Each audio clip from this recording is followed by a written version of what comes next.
Hello everyone, আমি রুদ্রাক্ষী।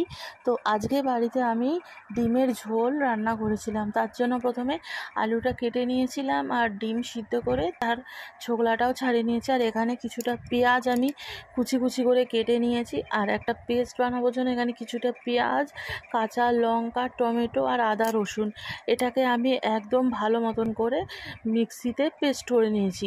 তো paste করার পর এই রকম যখন হয়েছে, এটার মধ্যে আমি হলুদ গুঁড়ো, লঙ্কার গুঁড়ো, ধনে গুঁড়ো আর জিরের গুঁড়ো এগুলো দিয়ে এবার এটাকে আমি ভালো মতন করে একটা পেস্ট করে নিয়ে, যেরকম থকথকে টাইপের।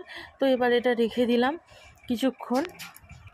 ওদিকে যে আলু আর ডিমটা রেখেছিলাম সেটাতে আমি একটু নুন আর হলুদ মাখিয়ে নিলাম, তাহলে একটু রঙটা ভালো হবে করলে। তারপরে কড়াইতে তেল দিয়েছি, তেলটা গরম হওয়ার পর আমি ডিমগুলো দিয়ে দিয়েছি এবং ডিমগুলো দেওয়ার পর কিছুক্ষণ নাড়াচাড়া করলাম। করার পর যখন এরকম একটু লাল লাল হয়ে গেছে, ভাজাটা ভালো মতন হয়ে গেছে, তখন আমি এটা তুলে নিয়ে যে নুন হলুদ মাখা আলুটাও দিয়ে দিয়েছি। এবার তেলের মধ্যে আলুটাকে ভালো মতন করে আমি একদম ভেজে নেব, যতক্ষণ না ভালো মতো একদম লাল লাল করে ভাজা হয়েছে। তো দেখো, আলু কিন্তু একদম লাল লাল করে ভাজা হয়ে গেছে। এবার আলুটাও তুলে নেব। এবার ওই তেলের মধ্যেই গোটা গরম মশলা ফোড়ন করে দিলাম এবং একটা তেজপাতাটা দিয়ে দিলাম। দিয়ে এবার একটু নাড়াচাড়া করে নিচ্ছি, একটু ভেজে নিচ্ছি। তারপর আমি ওটার মধ্যে পেঁয়াজ কুচি দিয়ে দিলাম, নুন সমেত। পেঁয়াজটা এবারে ভালো মতন করে একদম লাল লাল করে ভাজবো, যতক্ষণ না ভাজাটা হচ্ছে ততক্ষণ ধরে ভেজে গেছি। তো দেখো, একটু লাল লাল হয়ে গেছে, পেঁয়াজটা কিন্তু মজে গেছে কিছুক্ষণ ভাজার পর। তো পেঁয়াজটা যেই মুহূর্তে মজে গেছে, তারপর আমার যে মিক্সিতে বেটে রাখা মশলাটা ছিল সেই মশলাটা দিয়ে দিয়েছি এবং মশলাটা পেঁয়াজের সঙ্গে ভালো মতন করে কষাবো, যতক্ষণ না মশলাটা থেকে তেল ছাড়ছে। তো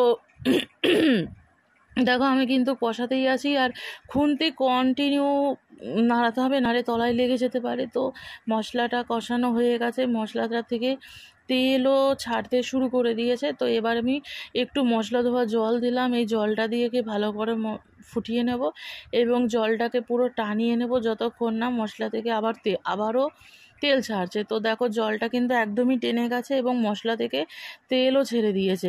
এবার আলু আর ডিমগুলো সব আমি একসাথে করে দিয়ে দিয়েছি।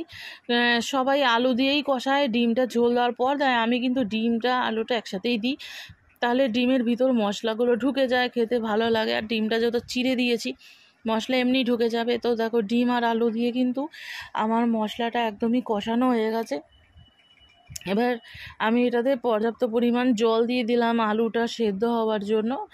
আর যেহেতু ঝোল বানাবো, একটু বেশি করেই জল দিয়েছি, আলুটা সিদ্ধও হবে ঝোলে। তো আলুটা কিন্তু সিদ্ধ হয়ে গেছে। এবার এটার মধ্যে আমি একটু গরম মশলার গুঁড়ো দিয়ে দেবো। আর ঝোলটা বেশ এরকমই ভালো লাগবে খেতে, পাতলা পাতলা ঝোল খেতে বেশ ভালো লাগে। তো গরম মশলা দিয়ে একটু নাড়াচাড়া করে নিচ্ছি। তো এবার আমি নামিয়ে নেব। আর আমার আজকের ডিমের ঝোল মোটামুটি রান্না হয়ে গেছে। খুব সিম্পলভাবেই ডিমের ঝোলটা আমি রান্না করি আর হালকা করেই করেছি, খুব বেশি তেল মশলা আমি দিইনি। তো দেখো, আমার ডিমের ঝোল হয়ে গেছে। এটা দিয়ে আজকে দুপুরবেলা এবং রাতের বেলা খাওয়া হবে। তো তোমাদের যদি আমার এই রেসিপিটা ভালো লেগে থাকে তাহলে প্লিজ শেয়ার করে দিও, আর তোমরাও বাড়িতে এইভাবে বানিয়ে খেতে পারো। ধন্যবাদ।